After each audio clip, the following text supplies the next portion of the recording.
প্রদীপ প্রজ্বলন করা হচ্ছে সকলে মিলে।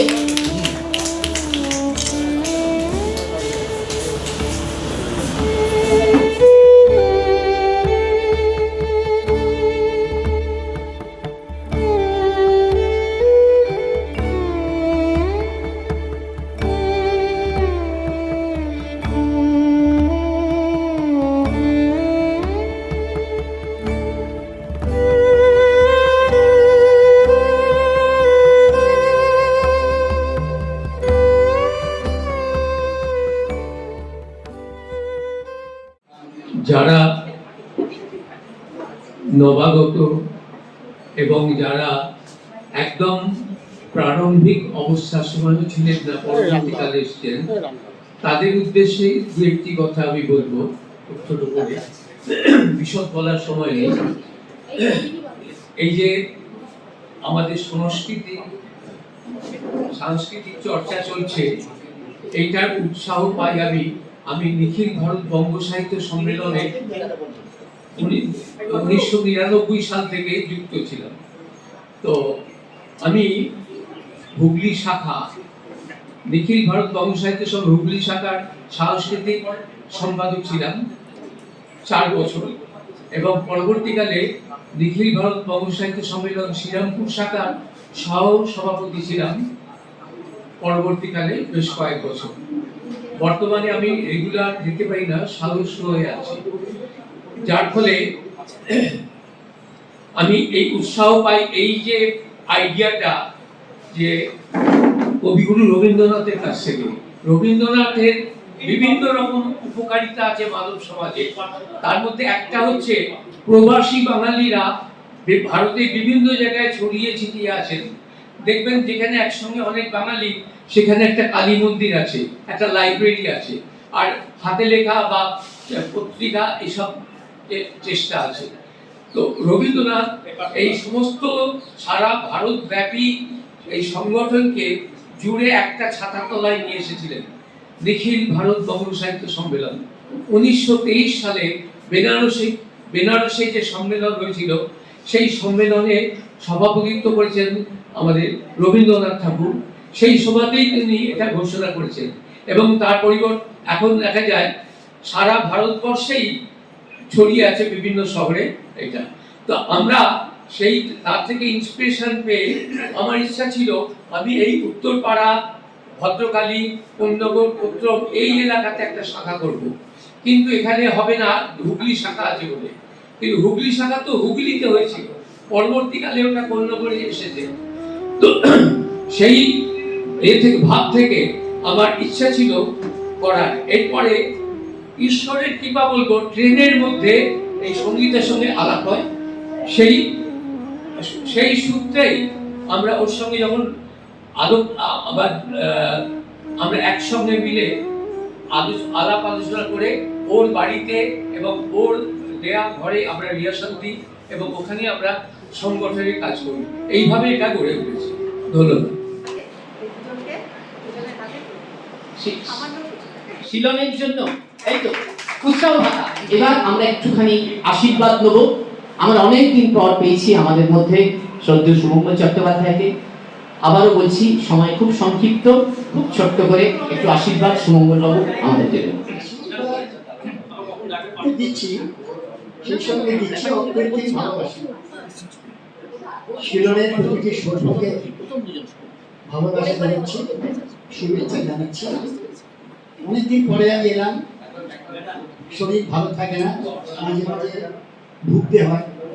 1 মাস আগেই নার্সিংহোমে ছিলাম, আপনাদের শুভেচ্ছায় ফিরে এসেছি। কিন্তু আপনাদের কথা আপনার তুমি বলছি আমি, অনেকে বড় থাকতে পারে, আমার ভালো লাগছে সুজয়বাবুকে দেখে অনেকদিন পরে। আর অনেককে দেখছি, স্নিগ্ধাকে দেখছি, শান্তাগর রায়কে দেখছি। বরাবরই কি লাস্ট বেঞ্চে বসতে স্কুলে? তত নয়, কিন্তু লেখাপড়াই ভালো। দেখুন, আমরা শিলনটা খুব আনন্দময়ভাবে উপভোগ করতাম, সবাই খুব আনন্দ করতাম, তাই না? আর সেই ঠাট্টা এটাই দরকার। কিন্তু একটা সাহিত্য সভায় গিয়ে ভাবছি শোক সভা হচ্ছে, মুখ গম্ভীর, কারোর মুখে কোনো কথা নেই, একটা করে কবিতা পড়ছে, বসে পড়ছে। আর একজন আসছে, জানি স্কুলের বলার পরীক্ষা হচ্ছে, কবিতা বলো, বসে পড়ছে, তুমি কবিতা বলো। এটা ঠিক শিলন কথাটার যে মানে ঠিক হচ্ছে না। এই নামটা আমি দিয়েছিলাম শিলন, এখানে এই আশা নিয়ে যে সাহিত্য চর্চা হবে, অনুশীলন হবে। কিন্তু নিছক একটা কবিতা, একটা গল্প করে বসে পড়াটা নয়। মাঝে আমরা ঠিকই করেছিলাম, একটা করে কবিতা পড়া হবে, আমরা গঠনমূলক সমালোচনা করব, নিম্নে নয়। এটা কিন্তু দরকার। কেউ কিছু মনে করবে না এটা বলে আমরা গঠনমূলক সমালোচনা করব। আমিও যে কবিতা পড়লাম বা পড়বো, সেটারও দোষ ত্রুটি থাকতে পারে, পাঠক বা শ্রোতা বলে দেবে যে আপনার এইটা খুব একটা ভালো। আরেকটা কথা, হাসি আনন্দ দরকার। আমরা হাসতে ভুলে গেছি, যদিও চারপাশে যাই দেখছি হাসি আসে না, তাও তো আমাদের হাসতে হবে। আমরা আনন্দ করতে হবে, হাসতে হবে। আছে দুঃখ, আছে মৃত্যু, তবু আনন্দ যাবে। যাই হোক, আমি বেশি কথা বলবো না। অনেকদিন পরে সকলকে দেখে আমার খুব ভালো লাগছে। সকলকে আমি আন্তরিক প্রীতির শুভেচ্ছা ও ভালোবাসা জানিয়ে শেষ করছি। বিশেষ করে আমি জানুয়ারি মাস থেকে বসে আছি এবং কথা দিয়েছিলেন আসবো জানুয়ারি মাসে, হঠাৎ অসুস্থ হয়ে পড়লেন, পারলেন না, বসন্ত উৎসবে আসতে পারেনি, কিন্তু এবারে কথা রেখেছেন। অর্থাৎ কেউ কথা রাখে না নয়, কথা রাখে। ছোট্ট কথা শোনার জন্য আমরা অপেক্ষা করছি, দীর্ঘদিন অপেক্ষা করেছি, প্রায় 6 বছর অপেক্ষা করেছি। 6 বছর পর আবার মাইক্রোফোনে শুনবো তার কণ্ঠ, ছোট্ট করে শ্রীমতী সঙ্গীতা দাশগুপ্ত, আমাদের প্রথম সম্পাদিকা। মাননীয় সভাপতি, মাননীয় যুগ্ম সম্পাদক ও মঞ্চের সামনে উপবিষ্ট সুধী মণ্ডলী, সবাইকে জানাই আমার আন্তরিক শুভেচ্ছা, শ্রদ্ধা ও ভালোবাসা। সত্যি কথা বলতে কি, আজকে আমার ঠিক বলতে ইচ্ছে করছে না, কারণ একসাথে অনেক কথা ভিড় করে আসছে। কোনটা বলবো, কোনটা বলবো না, এটা আমি ভেবে পাচ্ছি না। সেই কারণে আগে থেকেই হচ্ছিল এই জিনিসটা আমার মধ্যে। সে কারণে কিছু কথা, কারণ আমাকে 5 মিনিট সময় দেওয়া হয়েছে, তো এই 5 মিনিটের মধ্যে কিছু কথা লিপিবদ্ধ করে এনেছি। আপনাদের মাঝে আবার আসতে পেরে আমি ভীষণ ভীষণ আনন্দ অনুভব করছি।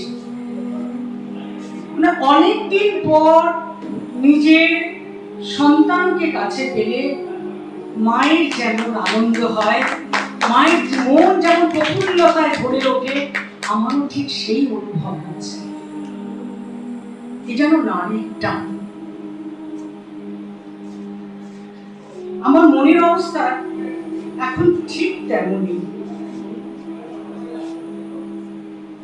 সুস্থ সংস্কৃতি চর্চার পথে চলতে গিয়ে কত চড়াই উতরাই পেরোতে হয়েছে।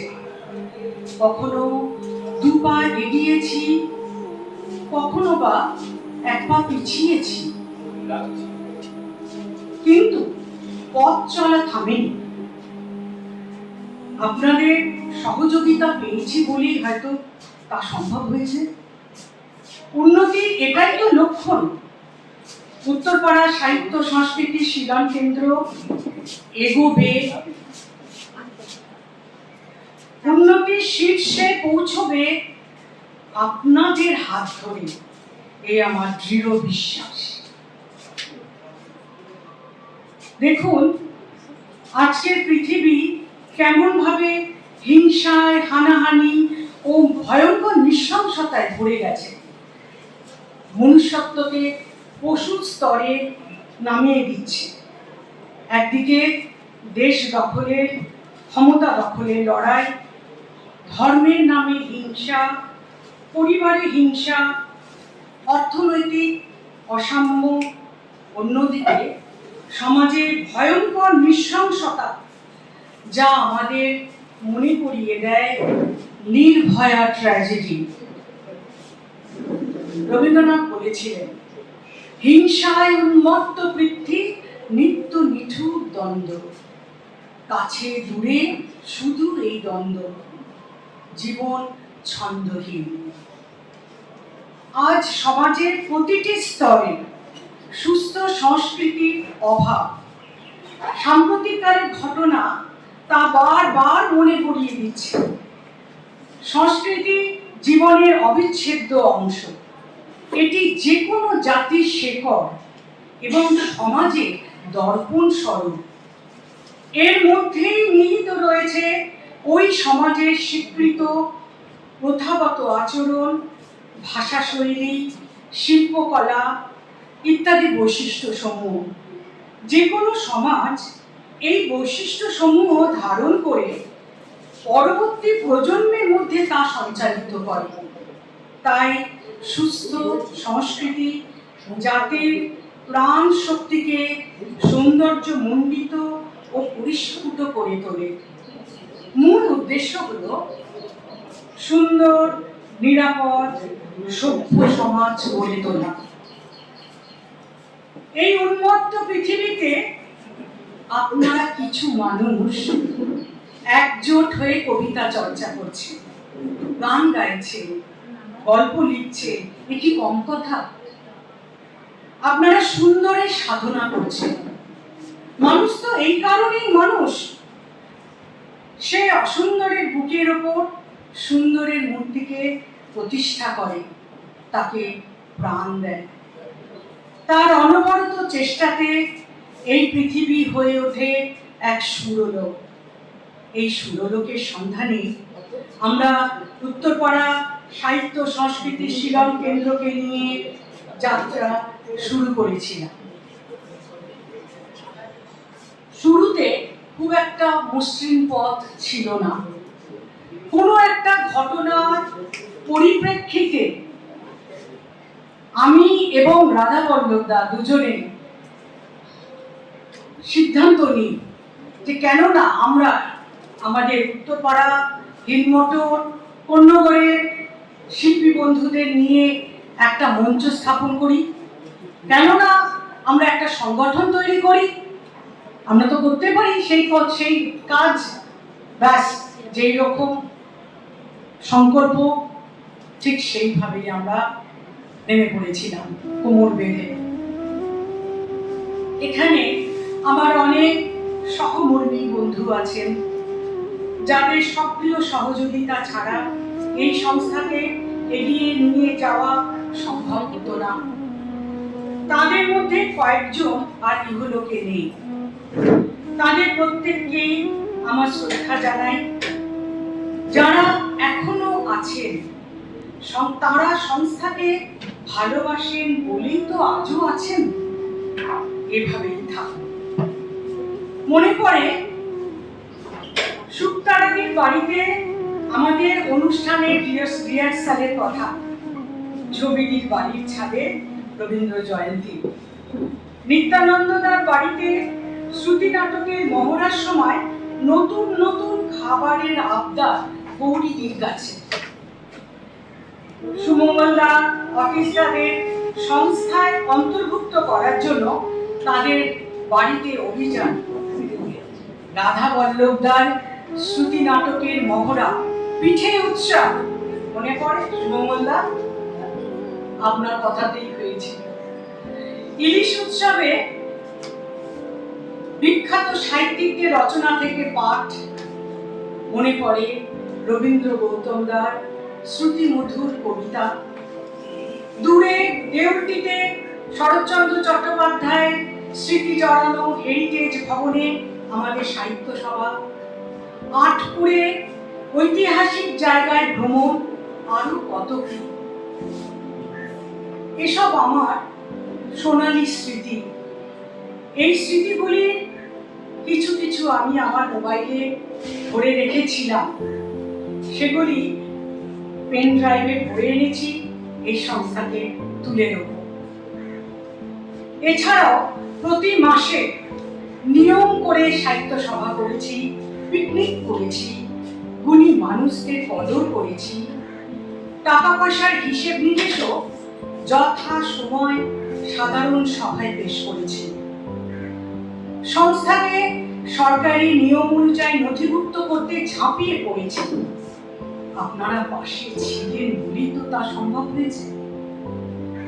সংস্থার বাৎসরিক পত্রিকার গুণমান নিয়ে কখনো আপোষ করিনি। খুঁজে খুঁজে বের করতে হয়েছে কোথায় পত্রিকা ছাপালে কিছুটা আর্থিক সুযোগ মেলে। সেই সময় আমাদের সব কর্মকাণ্ডই সীমিত আর্থিক ক্ষমতার মধ্যে সম্পূর্ণ করতে হতো, কিন্তু উৎসাহ ছিল অফুরান। সেই উৎসাহে ডানা মেলে আমরা দিগন্ত থেকে দিগন্তে পাড়ি দিয়েছিলাম। আপনারা নিশ্চয়ই আরো দূরে যাবেন। সংস্কৃতিকে সমাজের আরো গভীরে ছড়িয়ে দিন, যেখানে দিনের থেকে দিন মানুষ প্রতিদিনের বাঁচার লড়াই করছেন। তাদের ঘামের শ্রমের শরিক হয়ে উঠুক আপনাদের সংস্কৃতি চর্চা।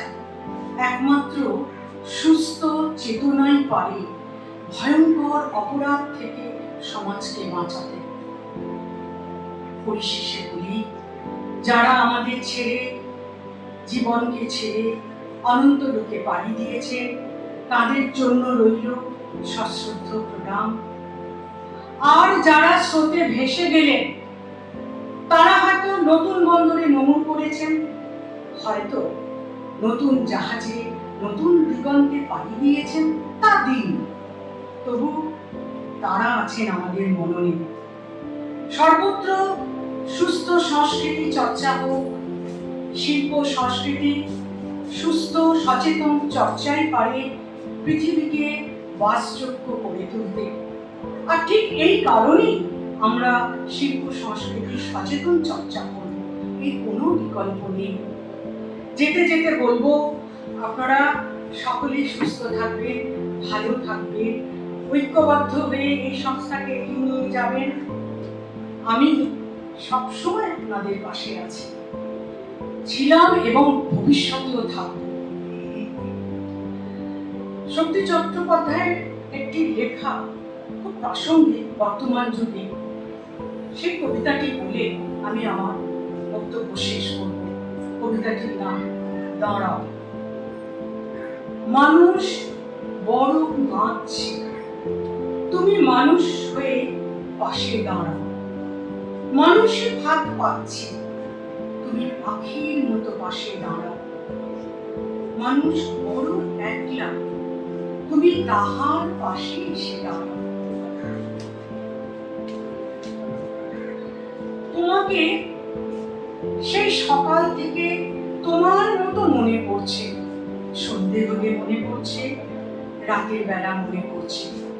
মানুষ বড় একলা, তুমি তাহার পাশে এসে দাঁড়াও। এসে দাঁড়াও, ভেসে দাঁড়াও এবং ভালোবেসে দাঁড়াও। মানুষ বড় কাঁদছে, তুমি মানুষ হয়ে পাশে দাঁড়াও। মানুষ বড় একলা, তুমি তাহার পাশে এসে দাঁড়াও। নমস্কার। যে আগের অনুষ্ঠানগুলো হয়ে গেছে, সেই অনুষ্ঠানের সমস্ত ভিডিও এবং স্টিল ফটোগ্রাফের পেন ড্রাইভটা সঙ্গীতাদি তুলে দিচ্ছে চম্পার হাতে। চম্পা ঘোষ যুগ্ম সম্পাদক এবং সভাপতিও রয়েছেন, তুলে দিলেন। এখন সারা বছর যার জন্য আমরা অপেক্ষা করি, আমরা ভালো ভালো সৃষ্টি আমাদের মধ্যে পাবো। উদ্বোধন হচ্ছে আমাদের মুখপত্র, আমাদের পত্রিকা আলোকিত বিরাট বৃত্ত। এবং আমি চম্পাকে একটু ডাকবো। আমি আমাদের সঙ্গে চম্পা সবসময় একটু আড়ালে থাকে। চম্পা, ঈশিতাদি, পত্রিকা প্রকাশ হচ্ছে আলোকিত অনুভব।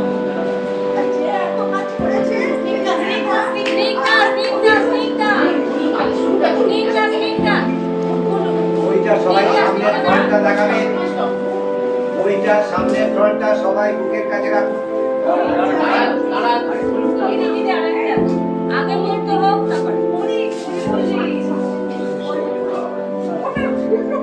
উদ্বোধন হচ্ছে আলোকিত অনুভব 2024 উত্তরপাড়া সাহিত্য শিলং কেন্দ্রের যে মুখপত্র এবং সারা বছরের প্রত্যেকের অন্তরে থাকা যে ইচ্ছা, যে সৃষ্টি, সেই সৃষ্টিগুলো বাস্তবায়িত হয়েছে এই আলোকিত অনুভবে। আর যার এবারের একটা বিশেষ আকর্ষণ আমরা আমাদের মধ্যে পেয়েছি শ্রদ্ধেয় শ্রী সুমঙ্গল চট্টোপাধ্যায়কে। এই যে প্রচ্ছদ তৈরি করেছেন শ্রী সুমঙ্গল চট্টোপাধ্যায়, আমাদের আদরের সুমঙ্গল দা, সুমঙ্গল দা। আর সমস্ত কিছু ছাপিয়ে নতুন ভাবে ছাপিয়ে পড়ে এই পত্রিকাকে অপূর্ব রূপ দিয়েছে ওই স্নিগ্ধা, ওই কোণে দাঁড়িয়ে আছে, ভীষণভাবে লড়াই করেছে। আর এর সঙ্গে আমাদের, আপনারা জানেন যে 18 তারিখ যেদিন আমরা এই অনুষ্ঠান করতে পারিনি বৃষ্টির জন্য, সেদিন কিন্তু আমরা একটা ছোট্ট কাজ করেছি। আমাদের আইটি সেলের চিফ এই মুহূর্তে স্নিগ্ধা ইউটিউব চ্যানেল ওপেন করিয়ে দিয়েছে আমাদের, এবং তারপরে পর সেখান থেকে লিংক আসছে আর আমরা ইউটিউবে আমাদের পুরনো অনুষ্ঠানগুলো দেখছি। সংগঠনের নামে উত্তরপাড়া সাহিত্য সংস্কৃতি শিলনের নামে, এবং স্নিগ্ধার জন্য একটা হাততালি হয়ে যায়। স্নিগ্ধা এত কিছু করেছে, এখন অভিজ্ঞতা এসে গেছে। আমরা এই মুহূর্তে প্রকাশ করতে যাচ্ছি এই পত্রিকাটি আমাদের নামকরণ হয় আমাদের কমিটি মিটিংয়ে। প্রথম পত্রিকা যখন বেরোয় তার আগে তো পত্রিকাটির নামকরণ আমি দিই আলোকিত অনুভব এই নামটি। মাননীয় সভাপতি, মঞ্চে উপবিষ্ট ব্যক্তিবর্গ, এবং আমি ছোট্ট কয়েকটা কথা বলবো। যে কথাগুলো দিয়ে শুরু হয়েছে এবং এখন পর্যন্ত যে কথাগুলো বললো, এইগুলোই আমার কথা। এগুলো আপনাদের মনের মণিকোঠায় ধরে রাখবেন। আজকের দিনটা ভীষণভাবে আমাদের মনের মধ্যে গেঁথে থাকবে। আলোকিত অনুভব। আজকে যারা এখানে উপস্থিত হয়েছে এরা ঠিক প্রথম থেকেই আমাদের সঙ্গে ছিল।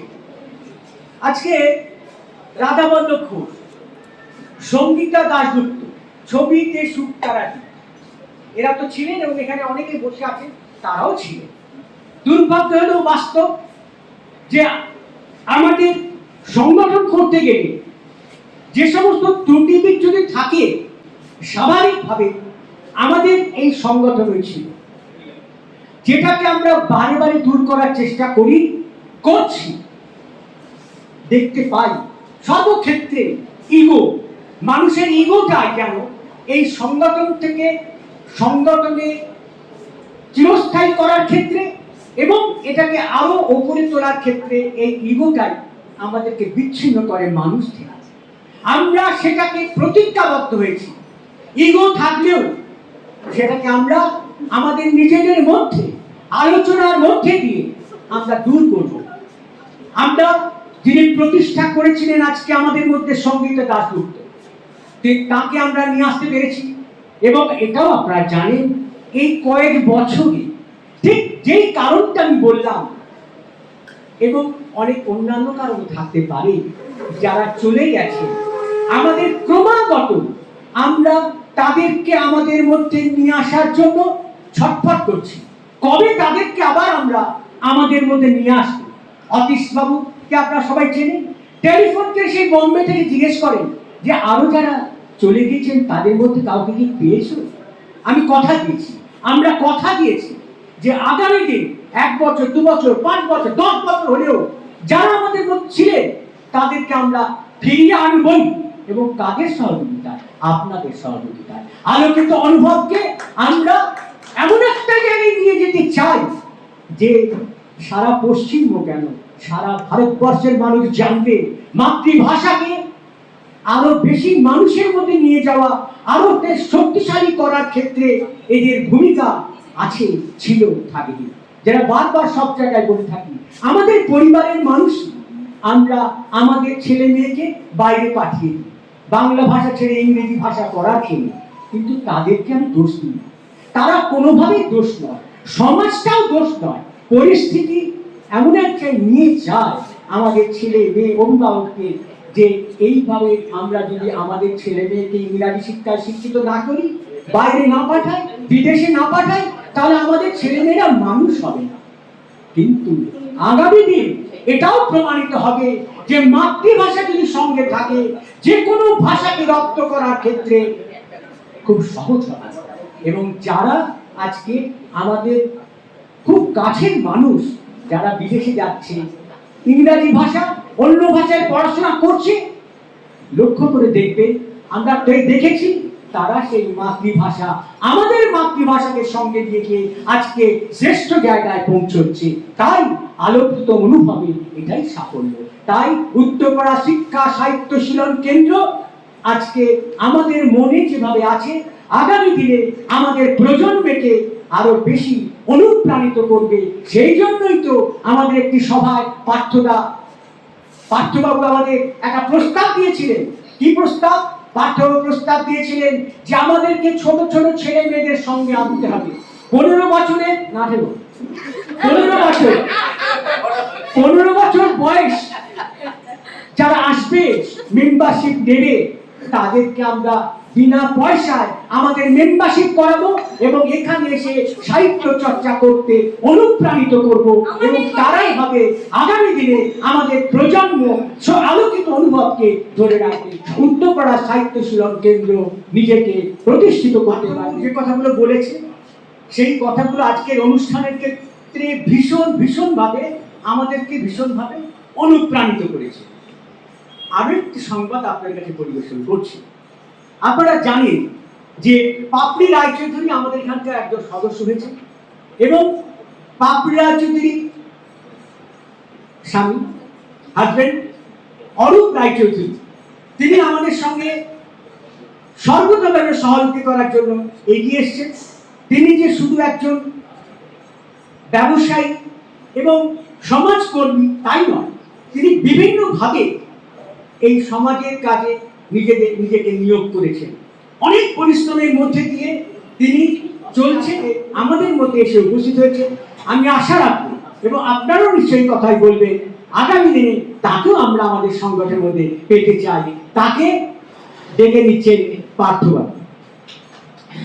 মাননীয় শ্রী অরূপ রায়চৌধুরী মশাইকে আমরা একটুখানি মঞ্চে ডাকছি, এবং অরূপ বাবুর পরিচয় অনিশদাই দেবেন, তাকে একটু দিয়েছেন। অরূপ বাবুর জন্য একটু আমরা এই মানুষগুলোকে আমাদের মধ্যে পাই, এবং শ্রীমতী পাপড়ি রায়চৌধুরী উনি আমাদের নতুন সদস্যপদ সম্বর্ধিত করলেন। আমাদের খুব সৌভাগ্য অরূপ বাবু থেকে। আমরা ছোট্ট করে আসলে আমি তো আজকে শুধু অনুষ্ঠান শোনার জন্য এসেছি, প্রস্তুতি নেই কিছু। আপনাদের এই নতুন জায়গায় এসে এই উদ্যোগ আমাকে অভিভূত করছে। আশা করছি আগামী দিনে আপনাদের সঙ্গে থাকতে পারবো, আপনারা সেই সুযোগ দেবেন এবং এই আপনাদের শিলন কেন্দ্রকে এগিয়ে নিয়ে যাওয়ার জন্য আমাদের যত রকম সহযোগিতা আমরা সেটা দিতে প্রস্তুত। ধন্যবাদ।